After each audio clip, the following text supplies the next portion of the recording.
and Jason Minix talk exclusively with the head coach of the Dallas Cowboys, Jason Garrett. Powered by AA Best Bail Bonds. MyBestBailBonds.com.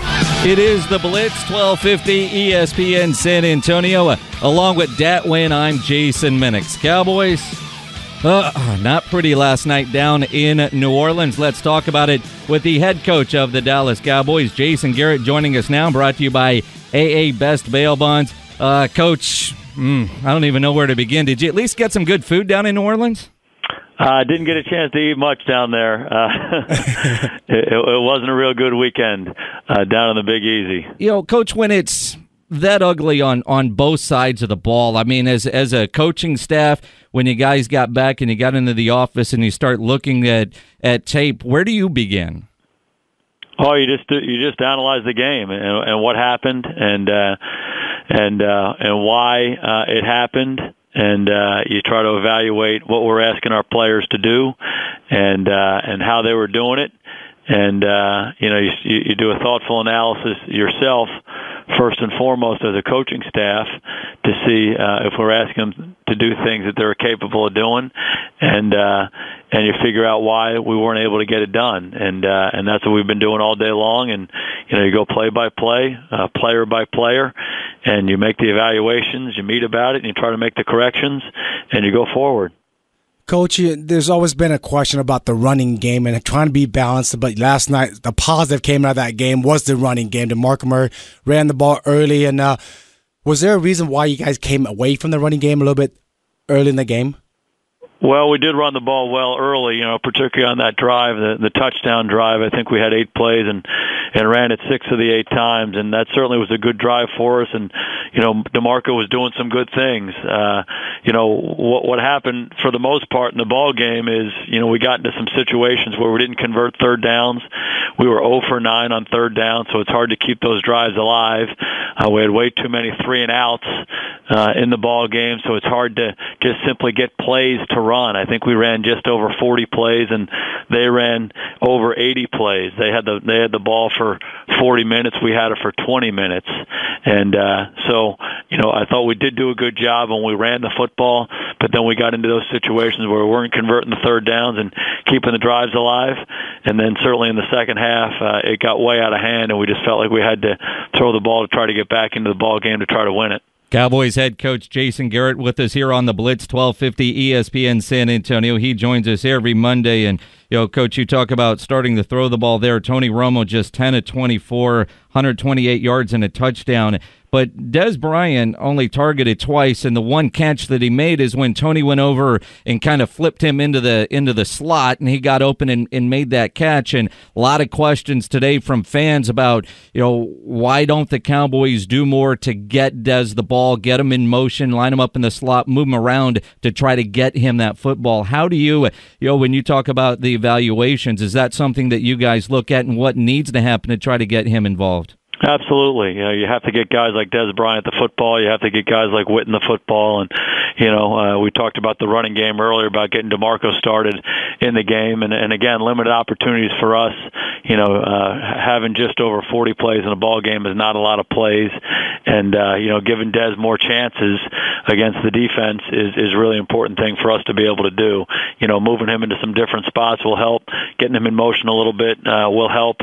We had a couple opportunities to do that in the game last night and weren't able to convert on those things. And, so he's one of those guys that makes such a big difference for our football team. We just got to make sure we get him some chances and opportunities to touch the ball and impact the game.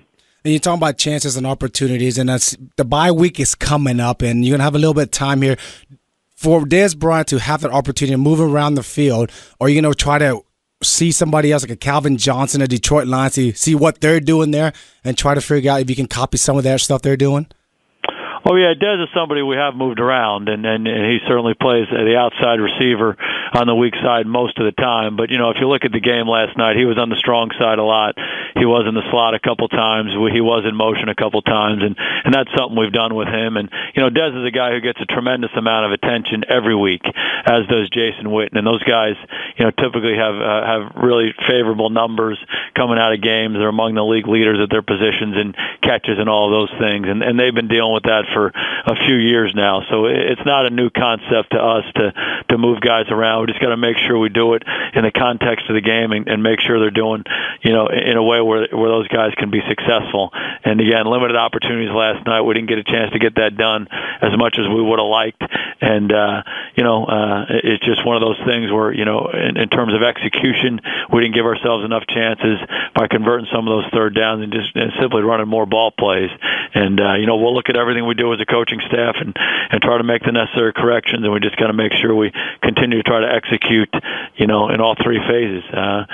Be a big challenge for us in a couple of weeks when we go play the Giants. There was a lot of talk this past week about Dez Bryant and his back and the overall health of his back. You had mentioned a couple of weeks ago here on our show that Tony Romo was dealing with a little bit of a back. Are those two guys healthy?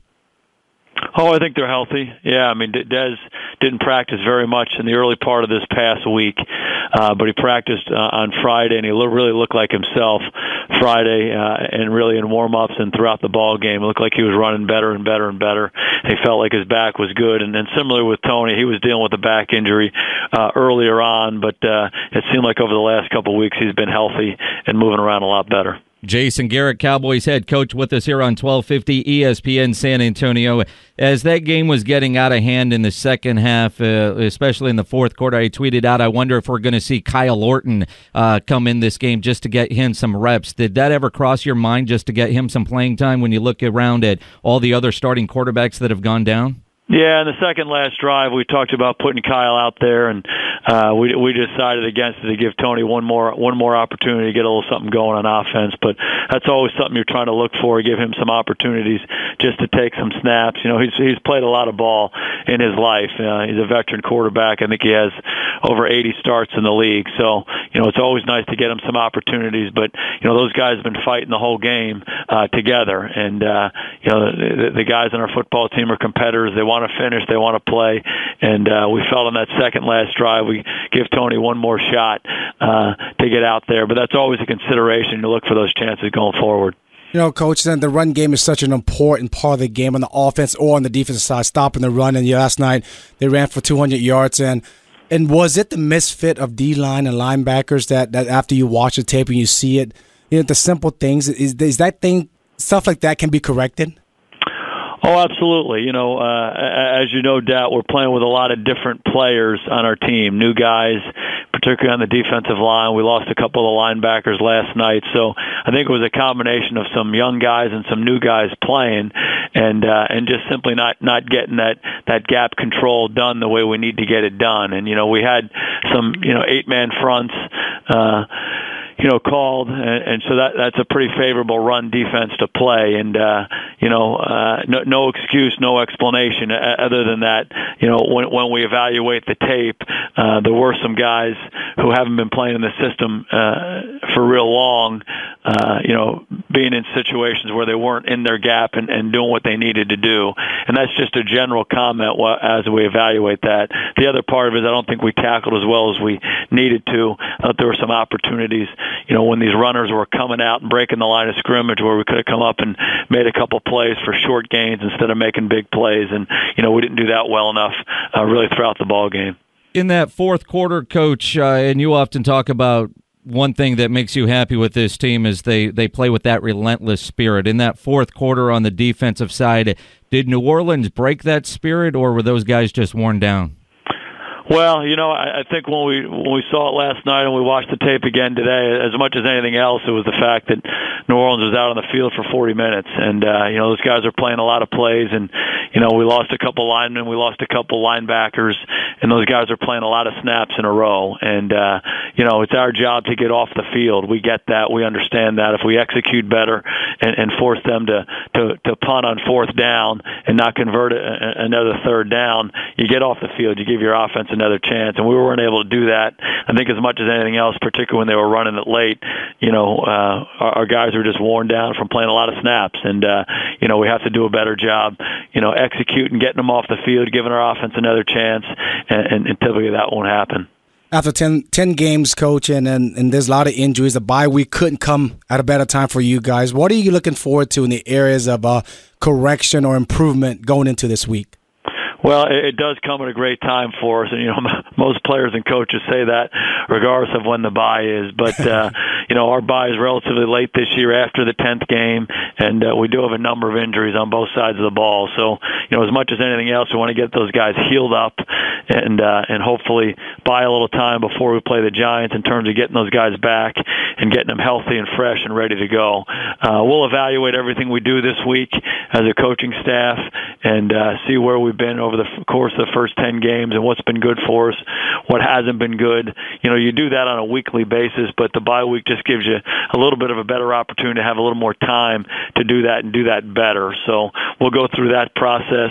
There are different things that have helped us win games at different times this year and really have caused us to lose games as well. So the consistency of performance in all three phases is really important. We'll go back and evaluate, again, what we've done well, what we haven't done well, and hopefully make the necessary adjustments to get ourselves ready to play the Giants in a couple of weeks.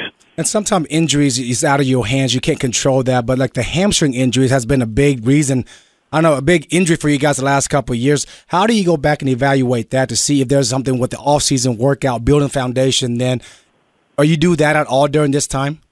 Yeah, we'll look at it and we'll see if there's any correlation between and among those injuries. There have been some hamstring injuries that we've had to deal with, and I think if you look around the league, the soft tissue injuries like hamstring injuries are still probably the most prevalent injuries you get, and we have to keep evaluating what we're doing to see if we can try to prevent those.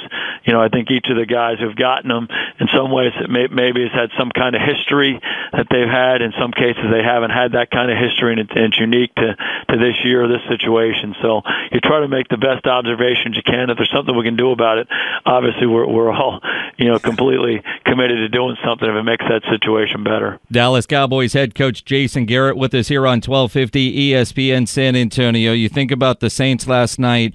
40 first downs, 625 yards. Drew Brees finishes with 392 passing yards, almost became the fifth quarterback to throw for over 400 yards against that defense. Jerry Jones last night in his comments, they weren't overly confident or complimentary of defensive coordinator Monte Kiffin. As you come into this bye week and you evaluate, and Jerry almost sounded like, yeah, maybe we didn't make the right choice in changing the defensive coordinator. Is that something that you address during the bye week, or is that something that you really evaluate at the end of the season?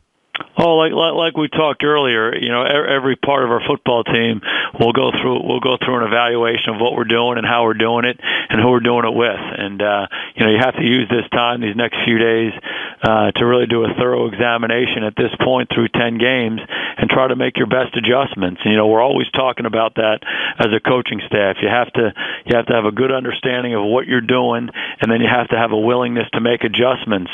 Whether it's week to week, within a game, and certainly at a bye week, to put your players in the best situation possible. So, we've done some good things on defense over the course of this season. Other games have not been as good, and we have to address some of those issues and try to find some common themes and make sure we get those things corrected going forward. And Coach Jason Hatcher tweeted out earlier that he was going to be ready to go for the Giants game after the bye. The early indications that we've heard on Sean Lee and Justin Durant look like about a month. How accurate have those reports been on Sean Lee especially? Well, again, those injuries are hard to predict. How the player will respond and how quickly he can come back. The initial reports were 2 to 4 weeks, and after the MRIs today, we feel like it's still in that same range. But literally, when you're evaluating those things, you're almost evaluating them on a day-by-day basis and see how the guy's feeling, see if you can start to get him moving around and what kind of response he has. So, we'll go through that process. I know both those guys want to get back as quickly as they can. We have to make sure we do the right things as an organization to make sure that they're healthy and ready to go before we bring them back. But I know they're determined to get back playing ball again. Coach, I would say enjoy your bye week. Do take some time off and try to enjoy it, but I know after last night it's going to be tough for you, but we do certainly appreciate you taking the time calling us today. Guys, I always enjoy it. Thanks you very Coach. much. Okay, talk to you soon. Get the latest on your Dallas Cowboys. Jason Garrett, Mondays at 4:30. Powered by AA Best Bail Bonds. MyBestBailBonds.com.